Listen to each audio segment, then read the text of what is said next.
Lots of people collect things as a hobby, and it's in no way a weird thing to do.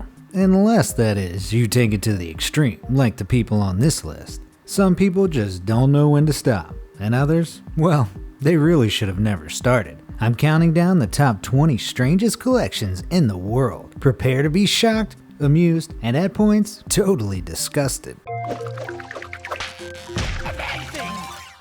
Number 20. Love dolls. It's fairly uncommon for a person to have one love doll, but having 240 is almost unimaginable. But Bob Gibbons shares his home with his rubber women. Oh, and his extremely understanding wife, Lizzie. Bob is known in the collector world as the Hugh Hefner of the love doll world, and his small bungalow has been dubbed the Love Doll Mansion. He says he loves to have afternoon tea with his fake girlfriends, and he also enjoys dressing them up for sexy photo shoots. What must the neighbors think? Number 19. Toenail clippings.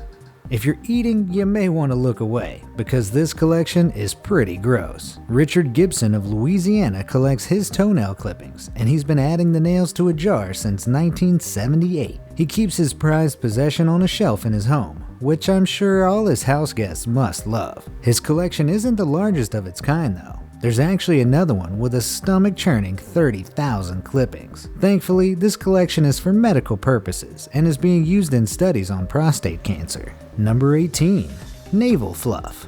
Don't start eating again just yet. This one's pretty gross too. You know that mysterious belly button fluff that sometimes appears? Well, Graham Barker collects it. He's careful to state that he only collects his own though, if you are worrying that he's delving into other people's navels. The collection dates back to 1984 and Graham says he seldom misses a day's harvest. Number 17. Hot sauce. Are you one of those people that takes hot sauce with them everywhere? If so, you might understand Vic Klinko's incredible collection of 6,000 bottles of that spicy stuff. The collection has taken 17 years to amass, and it lines the walls of his Arizona home. His most expensive bottle is a $900 one-of-a-kind, and he also owns a bottle of the world's hottest sauce, the Caldera 16 ml. Vic actually made a career out of his love of spice. He classes himself as an educator and runs his own heat tolerance competition where contestants regularly pass out or throw up. How charming. Number 16.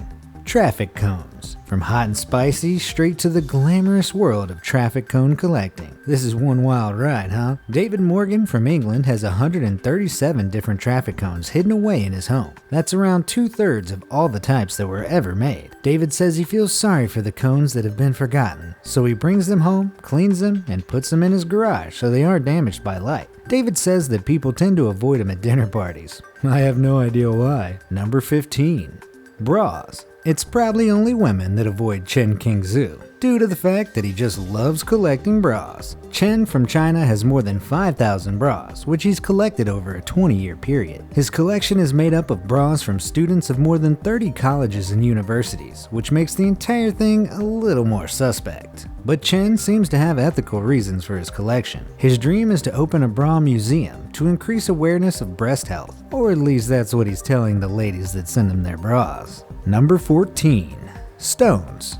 If you thought collecting traffic cones was dull, how about stones? It was the 60s when Italian poet and artist Luigi Lineri found himself drawn to the stones in the shallows of the River Adage. Luigi categorizes his collection by the shapes that he sees in them, such as human profiles, animal heads, and work tools. He doesn't know how many stones make up his collection, but he says that the collection is significant. Looking at his workshop, that may well be the understatement of the century. Number 13.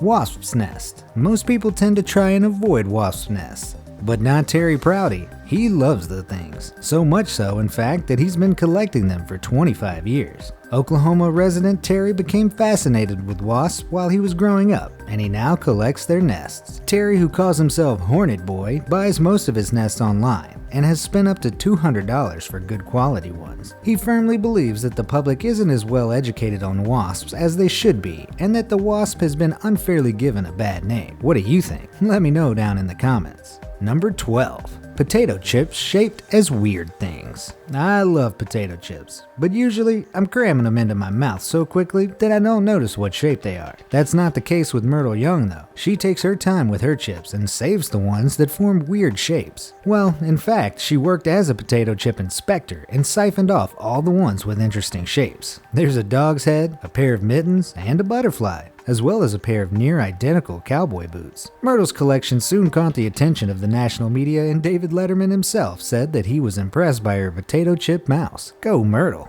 Number 11. Nicotine Gumball. Barry Chappelle is the owner of the world's largest ABC gumball. Any guesses as to what ABC means? Well, disgustingly, it stands for already been chewed. Gross, huh? Barry was a heavy smoker and had his brain waved to start a gumball when he was on an international flight. Not being able to smoke, Barry started chewing nicotine gum to satisfy his cravings. Perhaps the altitude of the flight sent him a little loopy because that day he started his collection of 95,200 pieces of gum. The gumball now weighs 175 pounds, and brilliantly, Barry doesn't smoke anymore. Number 10. Banana stickers. You know those stickers that come on bananas? Well, Becky Martz enjoys them so much that she collects them and has over 7,000 unique labels. Becky's story begins like every epic tale. When she was putting bananas in her fruit bowl, she noticed the different labels and wondered how many others might be out there. Magical. Number 9. Nails. Thankfully, this time I'm not talking about toenails. I'm talking about actual nails for DIY. Richard Jones from Wales has a collection of 3,000 nails gathered from all over the world over the past 50 years. He says that a lot of people think nails are boring, but he's changed a lot of people's minds. The jury's still out for me, I'm afraid. Number 8. Milk bottles. You'd think a former milkman would have had his fill of milk bottles while on the job, but not Paul Luke. He loves the things and has been collecting them since he was 9. More than 20 years have passed, but Paul shows no sign of giving up. He's aiming to increase his collection of 10,000 different bottles. Number 7.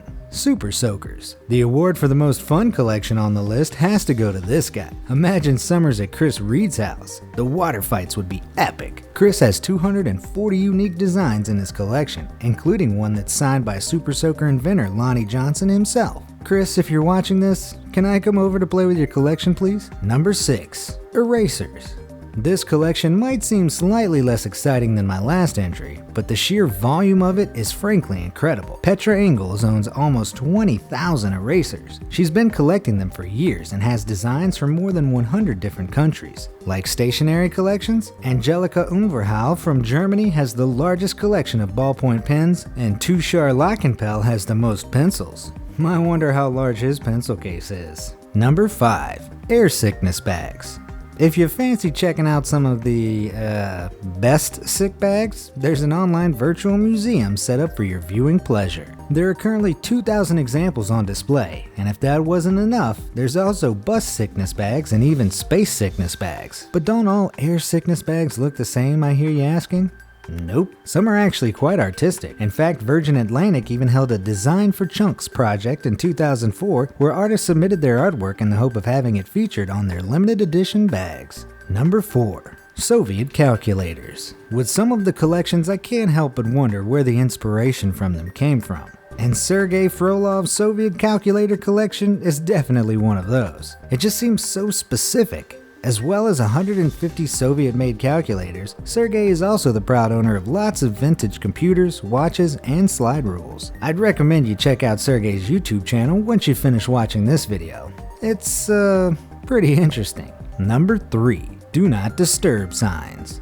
Now this is a collection I can get on board with. I hate being disturbed, but clearly not as much as Jean-Francois Vernetti from Switzerland. He's collected an unbelievable 11,111 different Do Not Disturb signs from hotels in 189 countries. Wait, if these signs are all technically stolen, should I be telling you about this guy? My bad. Number 2. Yoyos. Florida resident Dr. John Meisenheimer may be a grown-up, but he's clearly a kid at heart if his collection is anything to go by. Dr. John has a collection of more than 10,000 yo-yos, which has earned him a place in the Guinness Book of World Records. One of his toys dates back to the late 18th century, and another is as tall as a person and was delivered by forklift. John isn't only known for his yo-yo collection. He is also featured on Ripley's Believe It or Not for swimming half a mile with his foot in his mouth, and is an award-winning novelist. What a guy. Number 1. 1-cent coins. And at number 1 is Otha Anders, a Louisiana resident who knows that if you take care of the pennies, the dollars will look after themselves. Otha has been collecting 1-cent coins for 45 years, and his final haul contained over 500,000 of them. He's never been tempted to sell them because they remind him to stay thankful. So much so, in fact, that if he saw one on the ground in a store or at a petrol station, he would stop and say a prayer. He only cashed in his pennies when his home insurance stopped covering them. And what a payday it was. They totaled more than $5,000, and it took the bank 5 hours to process them. Cashing them in was a smart choice, but I kind of wish he'd gone down the same route as he Pikey and created this incredible model of his hometown. To each their own though, I suppose. So which collection do you think is the strangest? Are there any that you're jealous of? Let me know your thoughts in the comment section down below, and thanks for watching.